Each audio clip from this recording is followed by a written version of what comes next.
Hello, everyone. Good evening. Thank you for being here. I would like to thank you first, the Alliance Française, for welcoming us, and also the French Embassy and l'Institut Français for making this masterclass happen. Thank you so much, Sylvie, for being here and for all this information and this insight on the industry, the French industry. Maybe some few words about me. My name is Emmanuelle Courrèges. I'm a French independent journalist. I've been working for 20 years for the French fashion magazine and news mag in France. A few years ago, I launched a platform called Lego 54, and this is how we met together. That one of the main goal is to help the African fashion designer to reach the foreign market and mainly the French market. And this is why and how we met together. We have known, maybe for 7 years now, and I can tell that how helpful you have been, for me and also for this designer Mathilde were talking about before. I mean, some designer from Nigeria, 24 brands who came in 2018. There are two fundamental aspects for a fashion designer, except the style, and that's production and sales.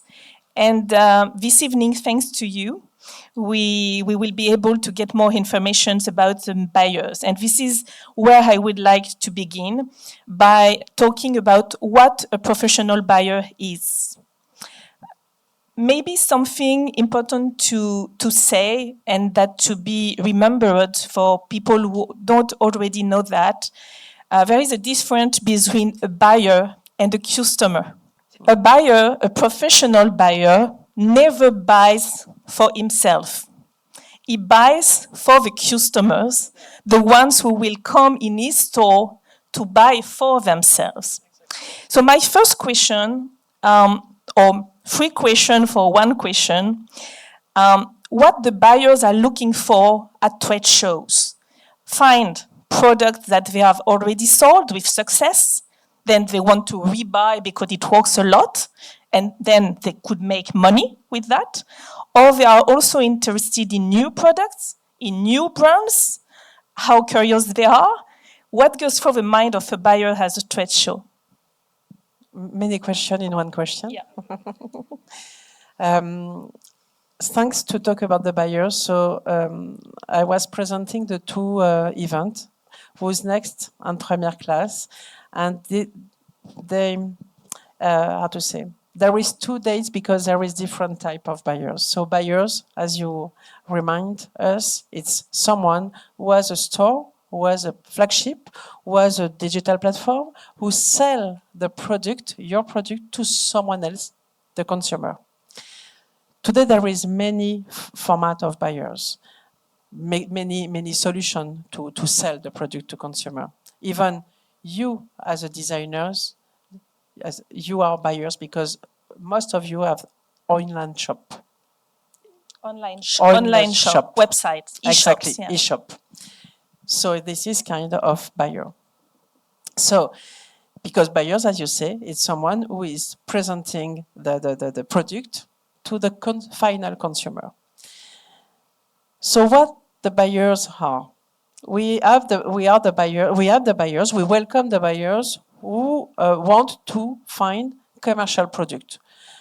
It means that commercial product, we secure these buyers to say, okay, if you choose this product, you will sell it.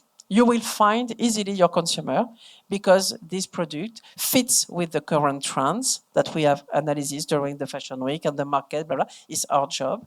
And because, okay, it's really the trend of the season, this color, this knitwear, these shoes, this everything, and you have all this panel of product, and if you choose in one of them, you will be sure that you will sell it to your consumer because the consumers, they are following a kind of trend, okay, edited by the magazine, etc. And there is a second type of buyers, more pioneer, more very premium. The buyers who don't mind with the trends, the current trends. They want to be someone else. They want to announce and to make a curation, which is their own curation. And this type of buyers, more for the fashion week, more for première class, they are looking to who is a new one, who is in the innovation, where we can find an adding value on the product or on the designer, because also they are very keen to meet the designers themselves. So it depends. Today there is several types of buyers, and the French buyers does not work like a Japanese buyers. This is a question I will ask you later. Yeah, some people say that buyers don't just buy a product. What else do they buy when they buy a product? The storytelling. Today, the storytelling. Today, a product is not sufficient. There is too much product on the market. You know that. There is too much people who are making collection. There is too much people designing. Too much? No, a lot of. Not too much, never too much, but a lot of people designing the collection. How a buyer could choose the product? He is looking for you as the storytelling person. You express yourself, you explain who you are, very, very important. You are the actor of your own collection. You are someone, you are key as a designer in your collection.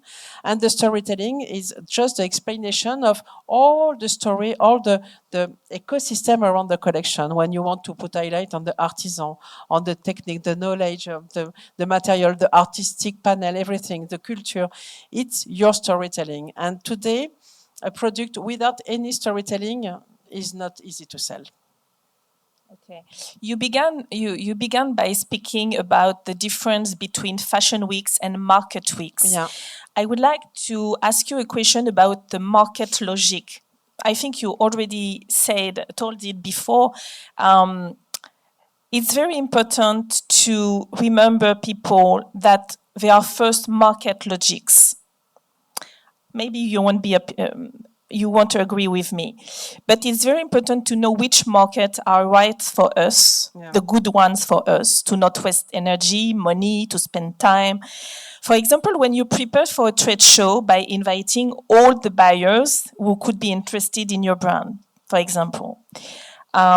But what advice do you have for others? I mean, for designers who don't already know that and know their markets, how to identify their market, except, before coming on the trade show. Yeah. Because on the trade show, of course, you already told that before, that we can identify that, but before, to prepare the trade show. I think that today there is some tools, digital tools, which are open to public and where you can find some important addresses. There is even me, every day I'm looking at the digital online, and I'm through the online platform, through it's the information. You can catch the information easily. It's a very adding value comparing 20 years ago when the digital did not work like that. Today, all the information is accessible, and you can really find, like articles, information about what, which is which are the buzz. Before coming to Lagos, I've checked on the website, and I was seen a lot of information, not the global information, but it was informative for me. And I think that today we have the chance, we are very lucky with these digital tools. So now, remember the start of my presentation, I put La Samaritaine, Le Printemps, Bon Marché, which are the big stores in Paris. Okay, it was the one for Paris, but you can find also Isetan, and tomorrow in Japan, you can find Harrods and Selfridges in London, you can find Bergdorf Goodman in New York. There is a panel of many big shows, and through their website, because all of them, they've got a website, you can see what kind of brands they are, selling. And it gives you like a panorama of what the market is looking for, because this big player, they've got a selection for the big market. They are not alone. For sure, we were talking about few of the designers these few days, and we know that we beside this big player, there is just small players, very strong, very curated, and very that you need to touch. It means it takes time sometimes. You need a kind of experience, and to maybe to also to take part of an ecosystem of discussion, etc., to open your mind and knowing a little bit more about fashion. But I think that through the digital, you can find 70% of the right information. Okay. Fashion is also about trends, and in addition to the trade shows, you travel a lot. In India, in Japan, in New York, everywhere, in Korea. Can you tell us a little about what the Japanese are looking for, the Americans are looking for, the French, the Italian at the moment? Do they have buying habits? Alors, at the moment, it's a little bit complicated to know at the moment because, you know, at the moment of this discussion, Japanese is kind of in the crisis.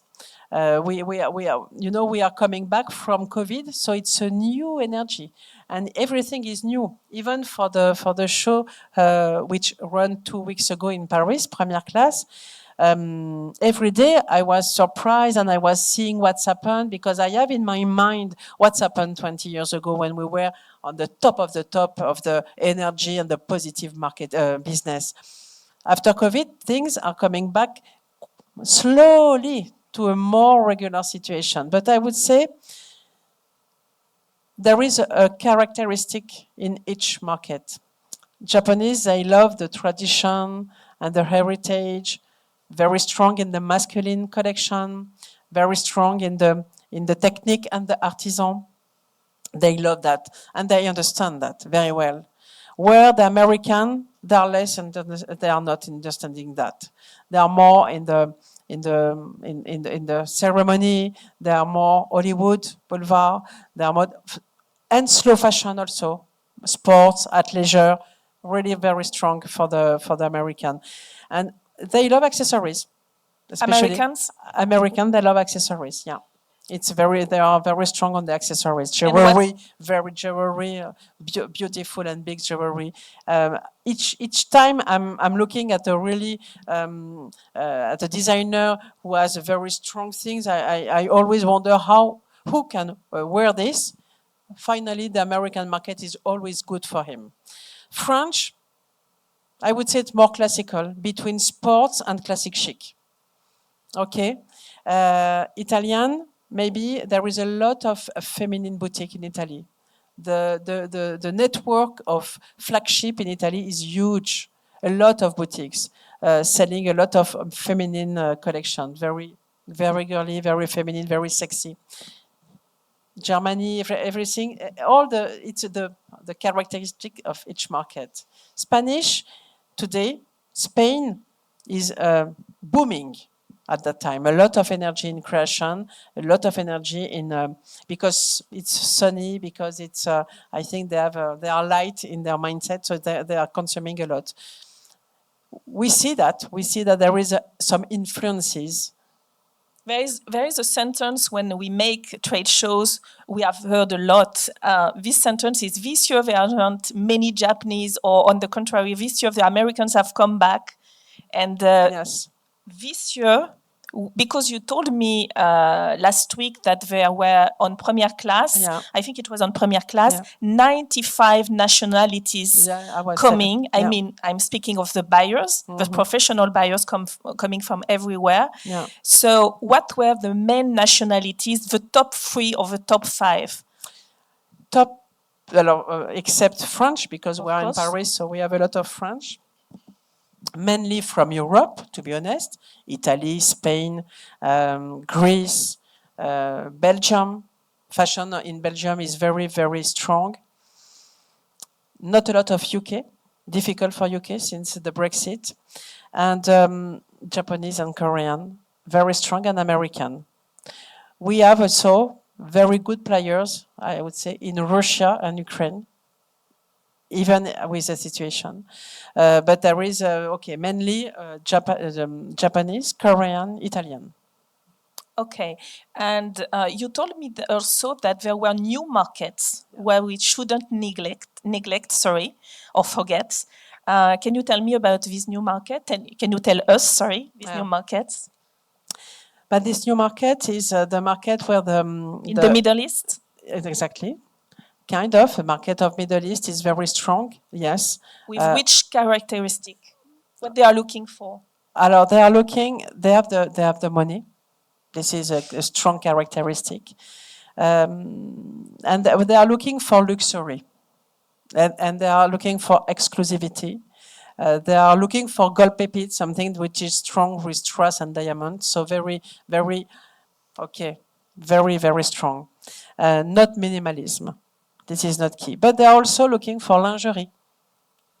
This is Women's exactly yeah. Shoes and lingerie. They are very strong in Paris. The other market which are very important is the market of Southeastern Asia, like Jakarta. There is new countries like that where the people, and Africa, we know that Africa, why it's very strong, why this market, your market is very strong. Because I come back to the first question that you have in mind, Emmanuelle. Because the challenge is to meet the consumer.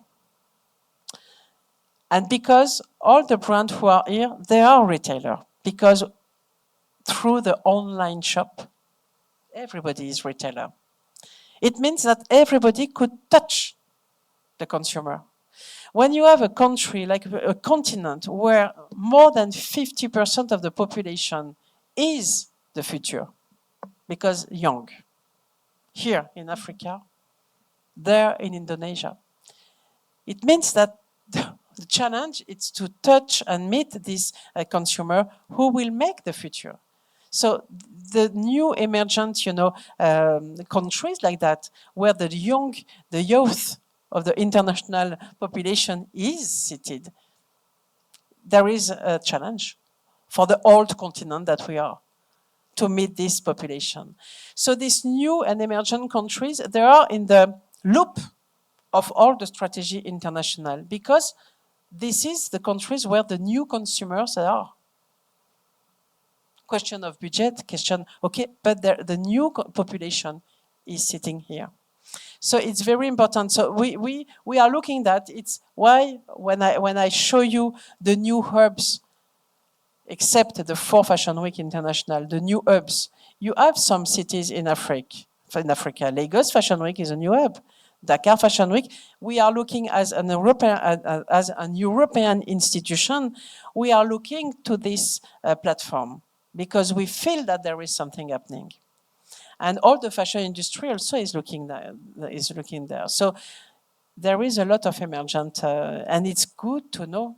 I think that I'm very optimistic we need to link everybody together, but it's good to know that there is all these emerging platform in the world. Okay, I believe that for many African brands, the future could be also in Africa, of course. But many of them, these African designers who are here, also dream of Paris, of New York, of Milan. So my question will be now for them, especially for them. The fashion market is saturated today. There are thousands of brands. Do you think African brands have any advantages on the international scene? And what are their main assets? You know my answer because you know me very well. Yes, I think that, I'm very passionate by the creation. I'm always telling you that in Paris, we are welcoming designers. Doesn't matter from where they are coming from. I have a dream it's my dream, and it's what I do for the trade shows. I'm not putting a country or like a flag on the front of my designer of the selection. I prefer to focus on the storytelling. I prefer to focus on the heart the message they want to give to the public, to their style, to all the life and all the energy they put in their creation. I prefer my dream and my work every day is to say, okay, I focus on the style, and the design. And what in this design, what is different from the other one? What I can highlight, what I can take and put in front of the communication. And it's so, yes, by definition, in the continent Africa, there is a lot of designers, there is a lot of people who have dreams, and it's the same everywhere. So my mission is to put them on the same level. If I have 5% in front of me, I don't mind if one comes from Paris, the other one from Lagos, the other one from Tokyo. I don't mind. I'm just looking at the storytelling and what they are bringing to the ecosystem. Not all of them could play something in Paris because, as you said, there is a saturated market. But few of them, and the one who had a strategy to become international, they can play the game of Paris without any problem. Of course, African fashion, between quotation marks, doesn't mean anything. It means something and it means nothing, intact. Yeah. But in the creation of some of them, there is a mixture, I used to say that, there is a mixture of familiar and the familiar and the different. And this could be an asset. It could be an asset to be both familiar and different. I think it is, yes, there is a relation between the two. Do we define this as the DNA of the collection? Could be part of your culture, part of your values, part of what the parents give to you, part of your familiarity. It's okay, and friend and life here in your country, in Lagos, for example. And okay, after that, you need to put a process to make it professional. Okay, and this is maybe what but you try to adapt the process, not losing your DNA. So it's a mix between two who make the DNA and the storytelling of your collection. Of course. Many African brands use traditional fabrics, such as weaving, like Kente in Ghana, or, Adire or Ashoke in Nigeria. And more African brands use materials that are little known or rarely, sorry for my accent, rarely used in European fashion, such as raffia. You have seen this morning a brand using raffia. These products on the international market are often connoted as African. Is this an added value because it makes the brand unique or apart, or it can be a hindrance? I mean, un frein in French. I think that what we have seen this morning was very was artistic and very different, and this is key. Okay, to be acceptable. Okay, it's very key because the designers, she was playing with this material, and she is playing with these materials, making something so strong and so exclusive that, yes, for sure, it's and what else? You have the leather, you have the raffia, you have the cotton, you have the silk, you have everything. I think that today, in the sustainable, period that we are crossing, also, it's very important to and there is no bad things. The bad things does not coming from raffia. The bad things will come from maybe plastic, or something that is not, how to say, eco-responsible for the planet. But raffia is cool. And if you use the raffia and these materials and coming from the nature and from the local, territory, then I think that it makes also the storytelling. It helps the buyers in traveling to somewhere he has never gone. Okay, I would like to ask you to react to something. An African designer once told me, it was a few weeks ago, told me that a retailer in Europe had said to him, I love your brand and your designs, but I don't know how to sell it to my customer. So this is obviously quite frustrating, very frustrating. What do you think about that, and how to react to this kind of reaction and sentence? This is a real thing. When the designers come to the show and present the collection to the public, to the audience, sometimes there is several, steps to respect. You know that it's not in one shot. And sometimes when the buyers very strong comes and say, okay, I have. If he said no, it doesn't fit with what I want to find. It's clear.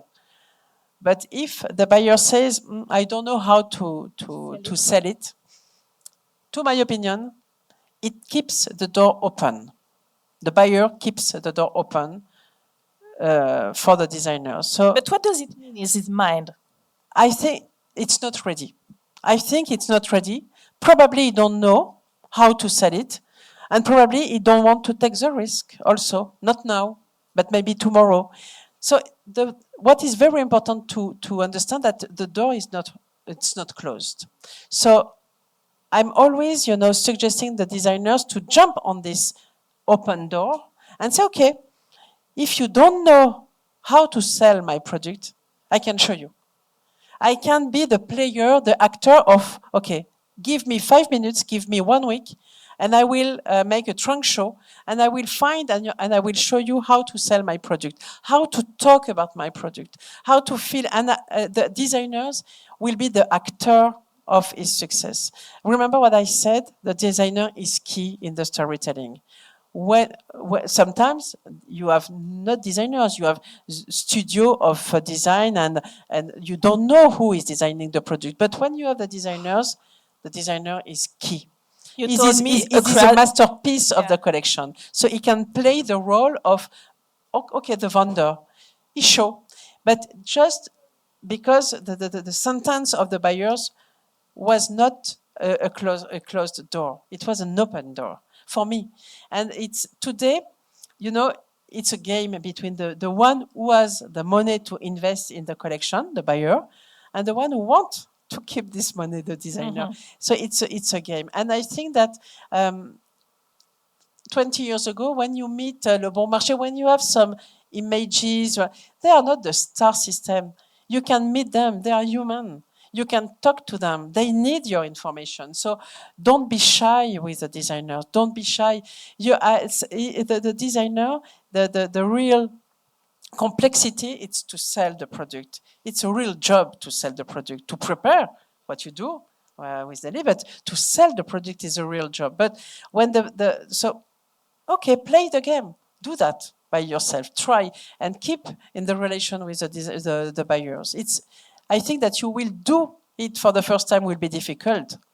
Second time will be easier. Third time it's okay. And the stronger brand I know, after these many years, they did that perfectly.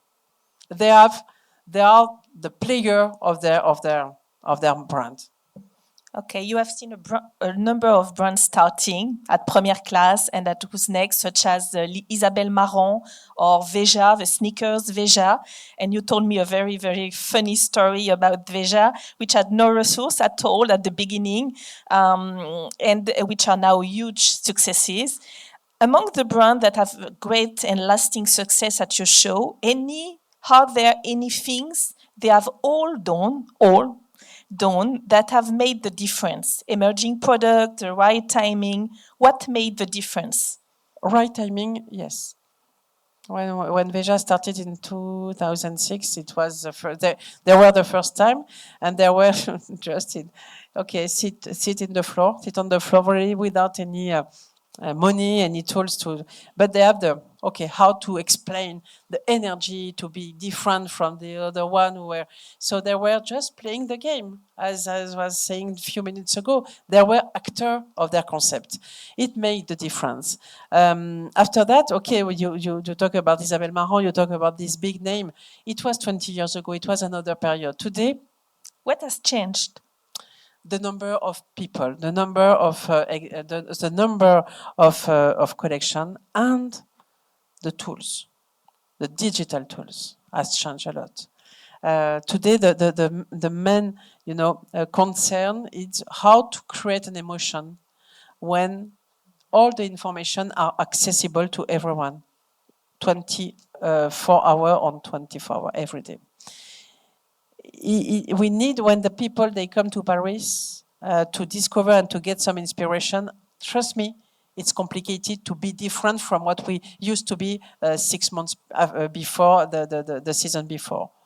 How to innovate ourselves, how to produce a new energy, how to produce also a memory. I mean, when the buyer comes to the show, okay, he sees the selection, he says, wow, super, the scenography, super or not.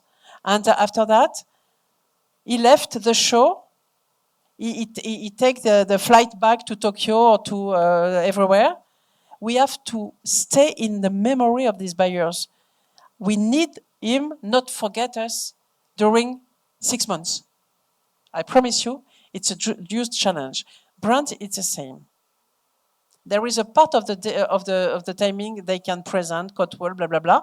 But after that, what's happened? How to get some visibility? Alors, the digital tool, they have changed a lot of this. When there was no digital, the show like Paris Fashion Week, it was the momentum in the calendar, in the schedule, where the people that were waiting to see everybody. Now, before the show, during the show, after the show, every day they can connect to Instagram, blah blah, and they can catch the information. So we need to be more creative, more to get to. Okay, so now, today, not yesterday, but Yeah. today, when a new brand meets a big success, Yeah. what is the key? What is behind? A big team, a creativity only? Alors, it's a mix of everything. It's the strategy. To be in the durability, you need to be strategic. I mean, remember, there is several steps in the business model. The foundation of your strategy are key. The really first moment of your strategy, where you start, when you start, it's very important to put the right things at the right place. Just the foundation. After that, you can move, you can try this or try this market or not this market, invest here or not there, press, event, B2C, B2B, pop-up, blah, blah. You can try everything. You can play with your community. But the foundation, Sylvie? are key. It's very, very important to have the right the right foundation, the right tool at the beginning. Okay. For durability, I mean. Because we suppose that when you start in the business, it's not for one shot. If it's for one shot, okay, you do what you want. But if you want to develop a brand, to become, as I heard yesterday, the reference on the streetwear, okay, then you need to have foundation. Because the foundation, you will never change it. They are the socle, they are the foundation of your brand. Okay. Thank you. Thank you so much for answering my question.